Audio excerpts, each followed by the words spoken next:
A tech ninja talks about 2021 and beyond.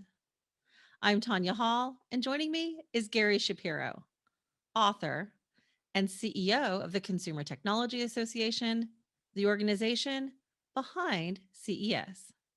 Welcome, Gary. Thank you, Tanya. Thank you for having me on your show. Of course. What's the mission of the Consumer Technology Association? Well, we are a nonprofit trade association representing American technology companies, and our mission is to allow, expand, encourage innovation. We want to grow the industry and make people's lives better, and that's what innovation does. In the 3 decades as the head of CTA, you've had a front row seat to one of the most extraordinary periods of technological change in human history. As we step into the new decade, what tech sectors are you watching most closely? Wow, has it been 3 decades? It's been I've grabbed a rising star. I've been extremely fortunate to be allowed to participate in this industry that's literally changed the world. And we've seen it no more than COVID. I mean, because of COVID, the industry's best moments have come forth and people have appreciated the fact that they could stay connected, that kids could still learn even though it's remotely, that basically healthcare could still go on as we're fighting this terrible disease. What I'm excited about going forward, I am excited about so many different areas. I mean, artificial intelligence to me, it could solve so many of the world's basic problems. The things that we've been struggling with since humankind: disease, sickness, accidents, cancer, education, mobility.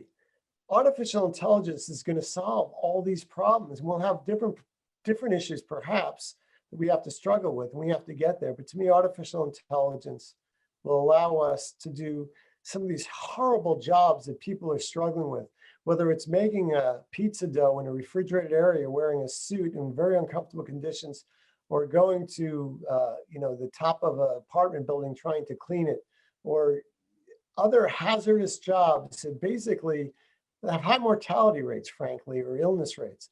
And I think we're going to get better at that. Or if you just look at the number of people that die just in the United States alone, 30 to 35,000 from car accidents, then it's estimated 90% of those are avoidable, or human error.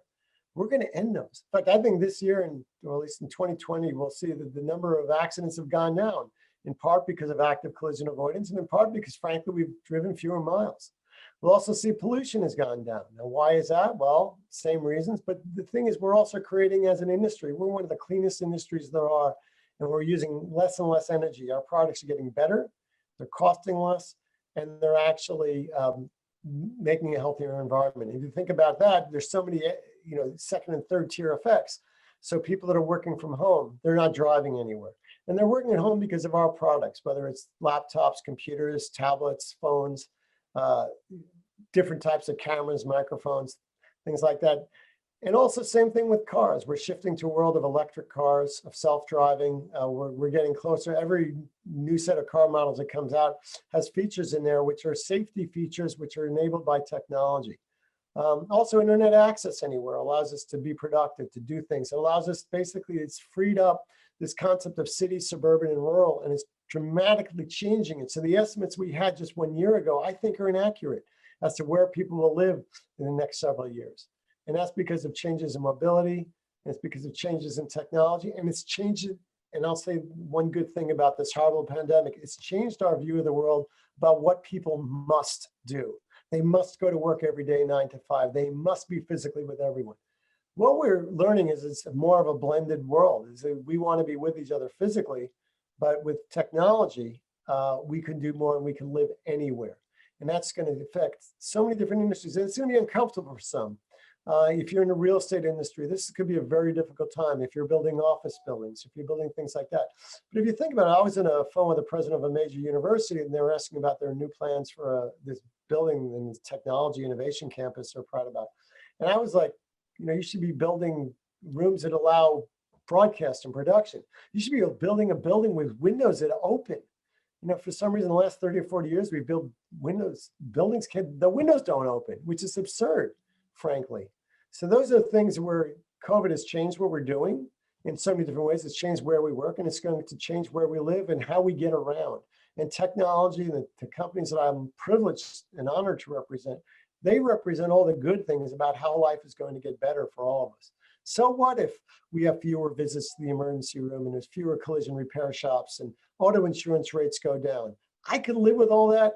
Industries are going to be disrupted. I recognize that, but that's what we've always been as an industry. We've always disrupted other industries. I started out my career, honestly, because there was a lawsuit against one of our products and it went all the way to the Supreme Court. But along the way, we lost the first iteration of the lawsuit. It was saying that a recording device off of television, a VCR, is illegal.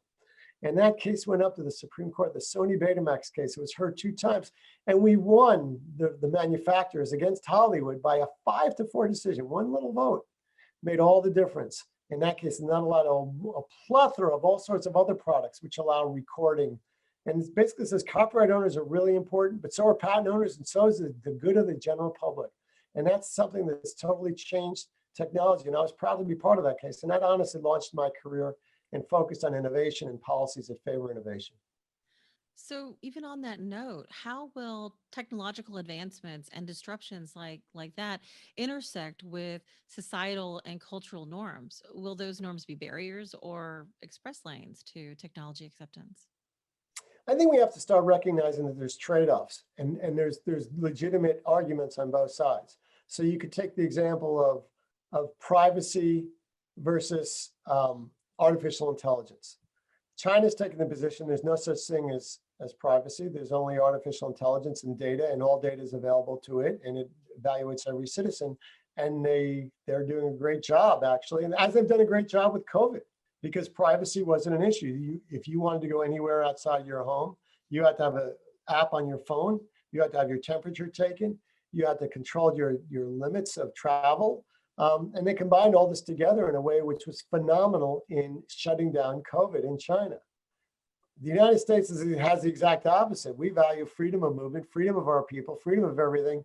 And we have a lot of doubters of science here. And it's just the fact that we are a very diverse country with different views and very libertarian oriented, which I generally think is a good thing. And that's what's led to our amazing innovation. We have the most diverse country in the world in terms of immigration, in terms of different people.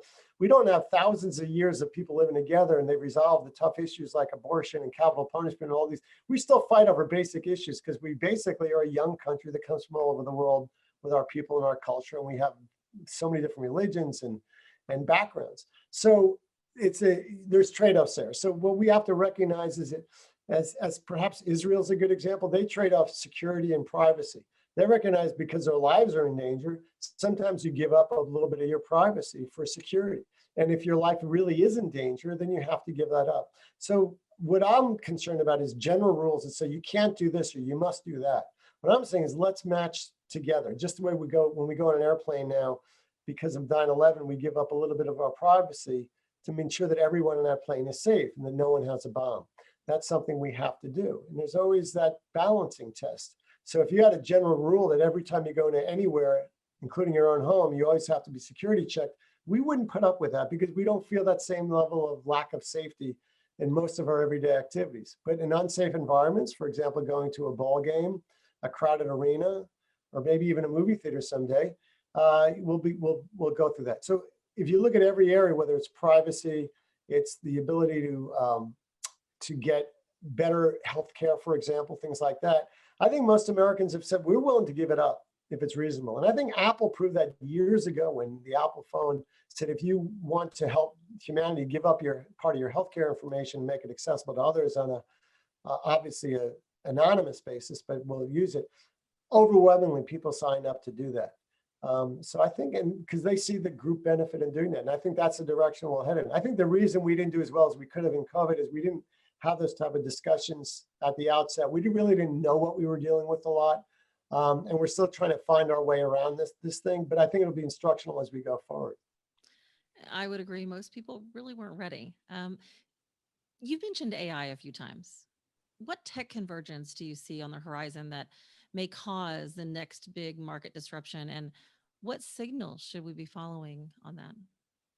Well, there's so many different market disruptions which can still occur. I mean, for example, in the energy area, we have a long way to go in terms of having sources of energy which can meet our needs as a society. And that's still important. And electric cars are important, but that electricity has to come from somewhere, whether it's decreasingly, obviously, coal, but increasingly natural gas because we have a lot of it and we're fracking. But there's solar, there's wind, there's other things. So I would take the energy as one area. Mobility is another area of enormous disruption. And we know where we're going in that. We know we're going to self-driving, which is what people want increasingly and is essential. And it empowers disabled people, it empowers older people. And obviously it saves lives, and even more, it saves a lot of injuries and saves costs for consumers. So that's the right way to go for transportation. For education, we have a long way to go. I mean, we've learned from this experience that we need broadband, we need it widely available, but we also need the ability to recognize that students are individual learners and they don't do so well just by mimicking what's in a classroom with a video with a boring teacher that's not ready. I mean, the spring was a disaster across the country. Speaking as a father of two young children, it's been very difficult. In education, some people are audio learners, some people are visual learners, some people can read and learn. We haven't gotten to the personalized nature of education yet, which I think we have to. You know, the books on tape started out, or the world's greatest teachers, in a sense, getting people educated in one way with some of the world's best teachers, but we're learning in different ways on education. A long way to go there. With AI, there's so much that could happen there, and you can combine this with some of the other areas. Obviously with AI, everything I just talked about, you can learn as you go.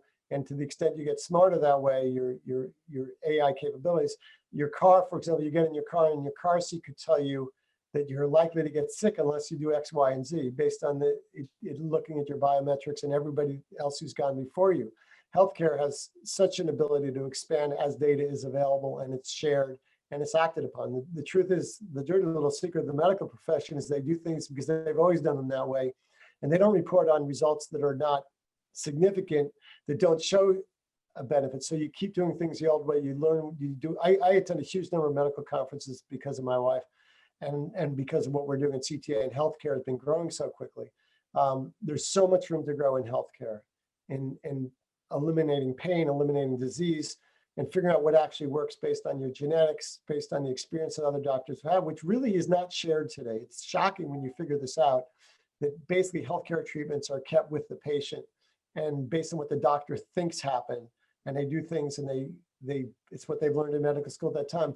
From the size of the suture they use to how they treat a patient to what they do. I mean, it's just frankly incredible. But what technology has the ability to do is, first of all, allow a lot more data to be gathered at home with remote healthcare, with technology. And then you can start correlating the data with your health and with everything else. So we'll have massive amounts of data in the future, which will make us all healthier, and not only healthier, but less pain, but more pain-free. I mean, the reality is a lot of people are in pain. A lot of people are suffering, not only in the US, but around the world. And we have the ability to change that in our lifetimes.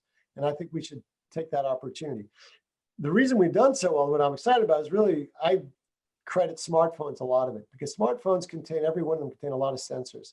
Those sensors are on basically little chips that actually move. They're MEMS, electromechanical systems is what they are.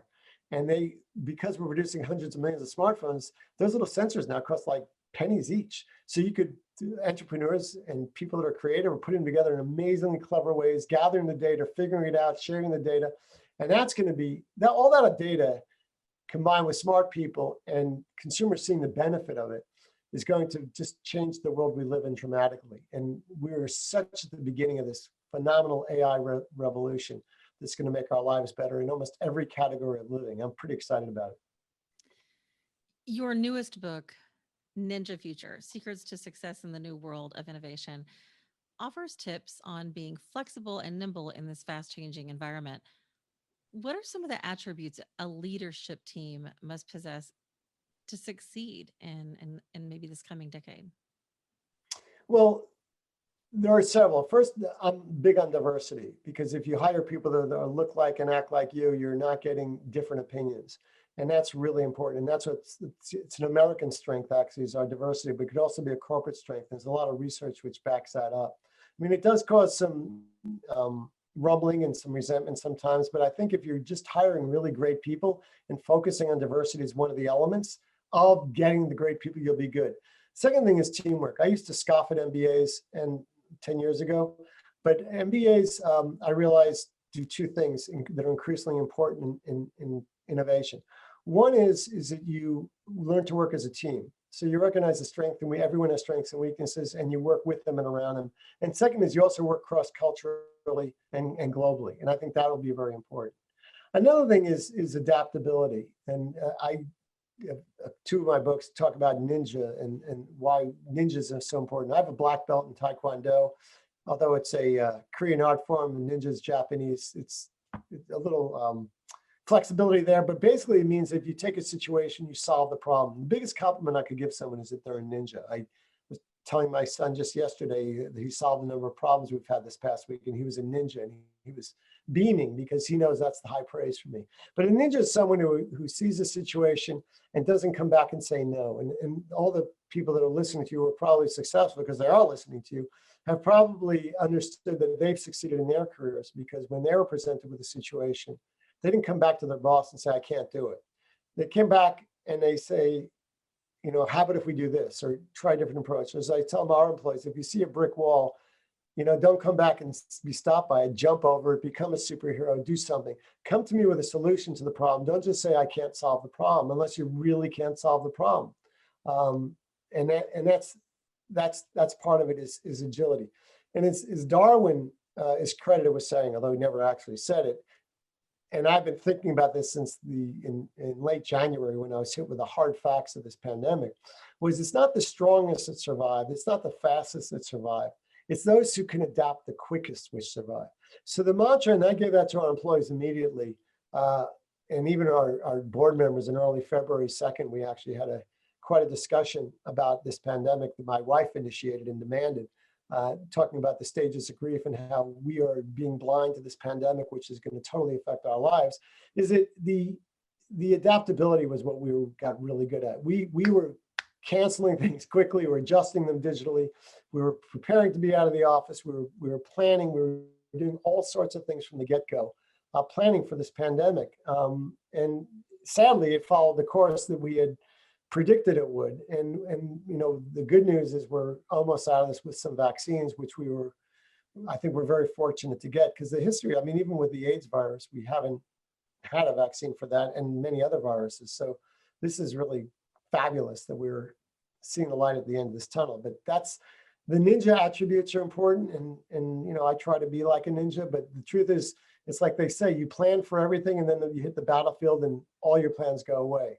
But the ability to work together as teams, I think we benefited from a very strong volunteer board and a leadership team, which has worked well with each other for many, many years and gives each other the benefit of the doubt. So those are some of the leadership principles that we've been using ourselves. And I credit you because you're the first person to actually bring up them in that context. And we've just been doing it without thinking about why we're doing it in a sense. We're doing it because we had to do it and we had to adjust. And that's what we're trying to do.